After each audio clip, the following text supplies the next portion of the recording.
రాజకీయ అణచివేత చర్యల కోసం ప్రశ్నించే వారి గొంతు నొక్కేందుకు పోలీసు వ్యవస్థను అత్యంత ప్రమాదకర ధోరణి వైపు నడిపిస్తున్నారంటూ జగన్మోహన్ రెడ్డి ప్రధానంగా ఒక ట్వీట్ చేసుకొచ్చారు. డీటెయిల్డ్గా కేసుల్ని ఉటంకిస్తూ ట్వీట్ చేసుకొచ్చారు. చంద్రబాబు గారు అణచివేత చర్యల కోసం ప్రశ్నించే వారి గొంతు నొక్కడానికి ఆంధ్రప్రదేశ్లో మీరు పోలీసు వ్యవస్థను అత్యంత ప్రమాదకర ధోరణి వైపు నడిపిస్తున్నారు. మీ పాలనలో పుట్టుకొచ్చిన దుష్ట సంప్రదాయాలతో రాష్ట్రంలో ప్రతి చోట విషపు విత్తనాలు నాటారు. అవి క్రమంగా మొక్కలే విషవృక్షాలుగా మారుతున్నాయి. చిన్నారులు మిస్సింగ్ అయినా దర్యాప్తులో వేగం లేదు. మహిళలపై నేరాలకు సంబంధించి ఫిర్యాదులు నమోదు కాకపోయినా కదలకలేదు. గిరిజన మహిళను వివస్త్రం చేసి దాడి చేసిన అరెస్టులు లేవు. కానీ సోషల్ మీడియాలో ప్రభుత్వాన్ని ప్రశ్నిస్తే మాత్రం కేసులు, అరెస్టులు, చిత్రహింసలు, నాన్ అవైలబుల్ సెక్షన్లు పెడతారా? కాకినాడ జిల్లా తుని నియోజకవర్గానికి చెందిన చిన్నారి జ్ఞానేశ్వరి కనిపించకుండా పోయి 30 రోజులు దాటిపోయింది. ఇప్పటికీ ఆ పాప ఆచూకలేదు. తన కూతురు ఫోటోలు పట్టుకుని ఆ తండ్రి వీధి వీధి తిరుగుతున్నాడు. పాప తల్లి ఆ బాధ తట్టుకోలేక తీవ్ర అనారోగ్యానికి గురైంది. ఒక చిన్నారి ఆచూకీ కనుగొనడంలోనే ప్రభుత్వ విఫలమైతే ప్రజల భద్రతకు భరోసా ఎలా ఇవ్వగలుగుతారు? ఇది తప్పు. ఎందుకంటే పోలీసు ప్రభుత్వ యంత్రాంగం అంతా చక్కగా పనిచేసింది, కాకపోతే దొరకట్లేదు. అది ఖచ్చితంగా అది ప్రభుత్వ తప్పిదం అయితే కాదు. వాళ్ళ ప్రయత్నం వాళ్ళు చేశారు. చెయ్యకపోతే తప్పు పట్టాలి. ఇకపోతే ఇంకో ఘటన ఇదే కాకినాడ జిల్లా పెద్దాపురంలో మానసిక దివ్యాంగురైన బాలికపై లైంగిక దాడి ఘటనపై కేసు నమోదుకు నానా తాత్సారం చేసి నిందితులతో కుమ్మక్కైతే ఇక ఈ రాష్ట్రంలో పాలన ఎక్కడుంది? ఈ పాయింట్ అడగడంలో తప్పేం లేదు.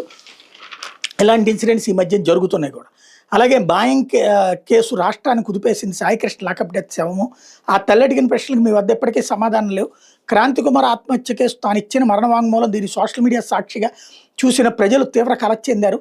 గంగమ్మ, తిరుపతమ్మల లాకప్ డెత్, పోలీసుల వేధింపులతో కళావతి ఆత్మహత్య కేసులు ఇవన్నీ రాష్ట్రంలో పోలీసు వ్యవస్థ తీవ్ర తలవంపులు తెచ్చే అయినా మీ బరి తెగింపు కట్టలేదు. ఈ విషయంలో తప్పులేదు. జరుగుతున్నది పోలీస్ అరాచకాలని లేదా పోలీసుల చేత అరాచకాలు చేయించడానికి సమర్థిస్తుంది ప్రభుత్వం. ఇకపోతే వీటన్నింటి నుంచి ప్రజల దృష్టి మరల్చడానికి రోజుకో డైవర్షన్ పాలిటిక్స్ చేస్తున్నారు.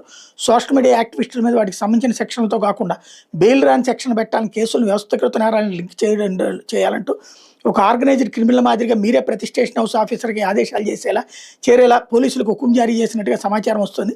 ఇది అత్యంత ప్రమాదకరమైన ధోరణి. ప్రజల ప్రశ్నలకు సమాధానం చెప్పలేక భయపెట్టాలని కూడా ప్రజాస్వామ్యాన్ని కూని చేయడమే అవుతుంది అన్నటువంటిది హైలైట్ చేశారు. అట్లాగే YouTube influencer Osmania gold medal journalist కేవీఆర్కి సరైన చట్ట ప్రక్రియలు పాటించకుండా హైదరాబాద్ నుంచి భారీ పోలీసు బలగాలతో తీసుకురావడం, అతను చేయని వాటిని చేసినట్టుగా ఎఫ్ఐఆర్లో పెట్టి జైలుకు పంపడం అత్యంత దుర్మార్గం.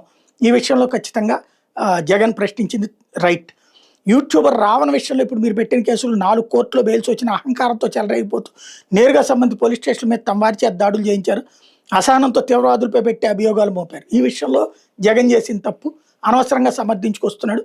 అతను తీవ్రవాదుల్ని మద్దతు ఇచ్చాడు, అలాగే నక్సలైట్లకు మద్దతు ఇచ్చాడు. ఆ విషయంలో జగన్ చేస్తున్నది తప్పు.